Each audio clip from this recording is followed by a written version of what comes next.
is just fantastic. Captain's log, subdate 210420.8. So as to reduce any chance of contraband getting into the cubes, we've started transporting Neutraloaf via site-to-site transport. The inmates seem to think that we're being a tad harsh. I maintain that we could do more, so there will be updates to follow. Welcome everyone to the halls of injustice.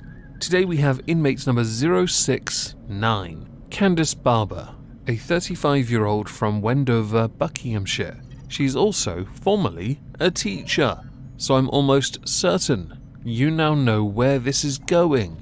It's not rocket science, and within this series there is a theme. By extension, there's now a wing. Teachers that commit the exact same crime, all of whom are female. All articles though refer to this as sex with, if it wasn't obvious enough. But sex is not the correct word.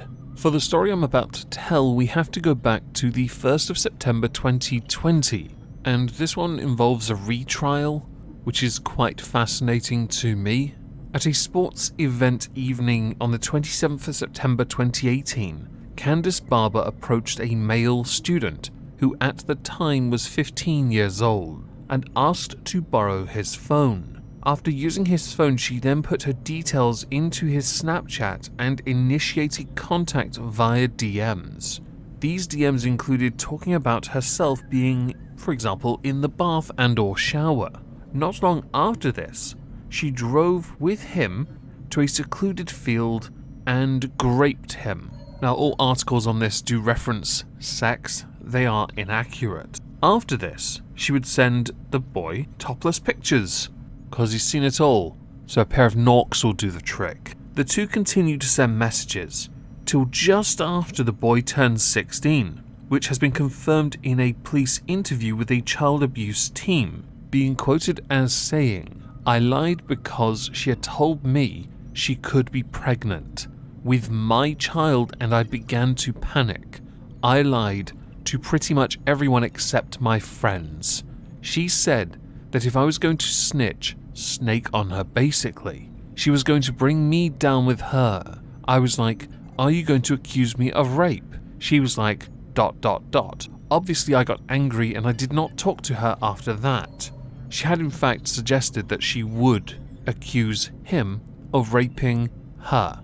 Just take a moment to work out how the 15-year-old managed to rape the 35-year-old. Another reason that communication between the two ceased was because rumours were circulating around the school that Kandice Barber had in fact taken advantage of that student.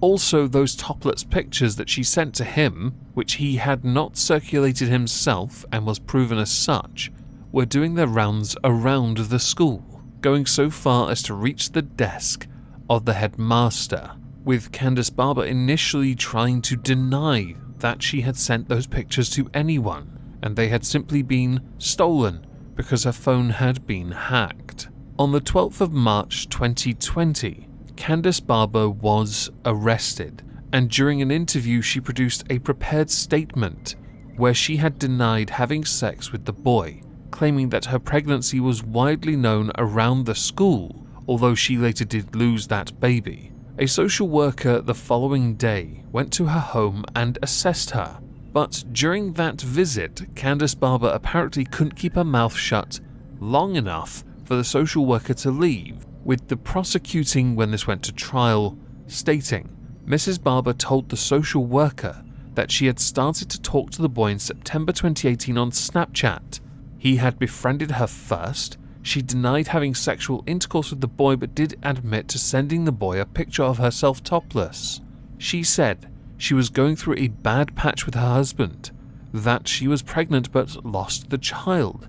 They wanted another, but it was not happening. Things were strained between her and her husband. The boy paid her attention and she let her guard down and started to talk to him. I'm starting to smell victim blaming. I can't be the only one.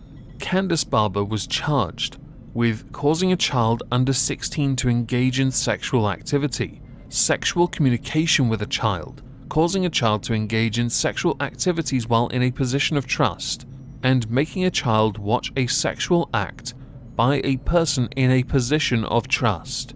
When under cross-examination, because obviously this went to trial, I've already stated it twice already, Kandice Barber's main defense was her Snapchat account must have been hacked. Also, when the boy was questioned about why he didn't come forward sooner, he pointed out that he did not want his child to be born in prison because she had convinced him that it was his. She already has kids, by the way, with her husband, so this one's a bit strange that she was so desperate to have another, which sounds like a really weird comment for me to make, but it turns out she actually was trying to have more children, which handily leads on to an ex-boyfriend who pointed out that she was a very frisky young lady who demanded sex 6 times a day, and that one of the reasons they broke up was because he couldn't cope with her huge sex drive. With that original trial, she was found guilty of sending topless pictures of herself to the boy, but was acquitted of causing or inciting a child to engage in sexual activities while in a position of trust. But when it came to the more serious charges, the jury was unable to reach a verdict, which meant this would have to go back to trial, which I found really fascinating. I've been holding on to sources for this one since September. I've been waiting for this one. I have a sell for her.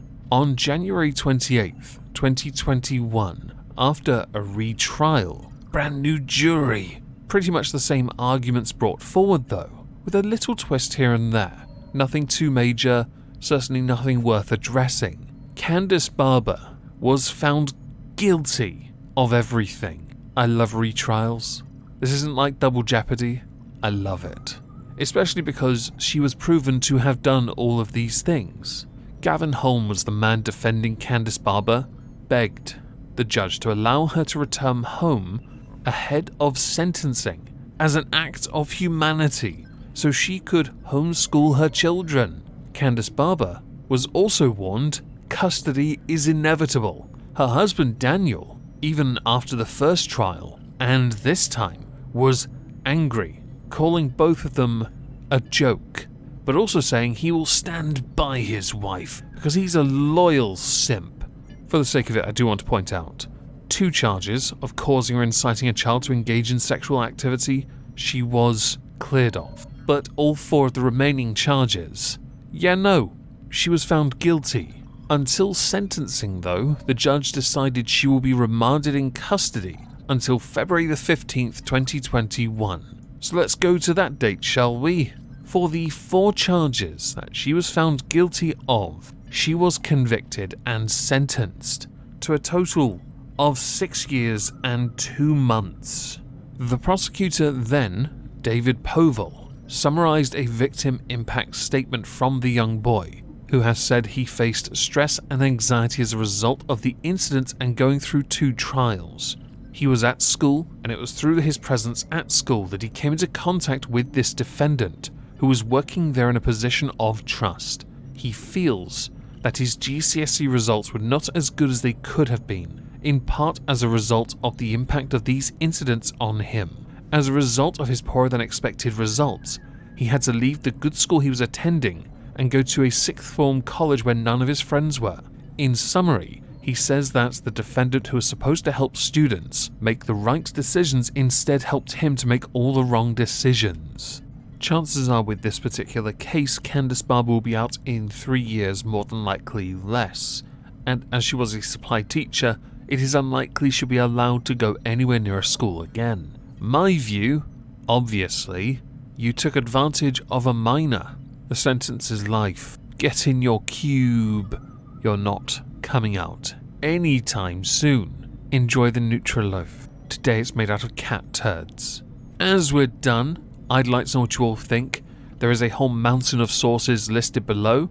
About 9. So a mountain of 9. Please do let me know in the comments down below. Hope you all have a fantastic day. Thank you all very much for listening.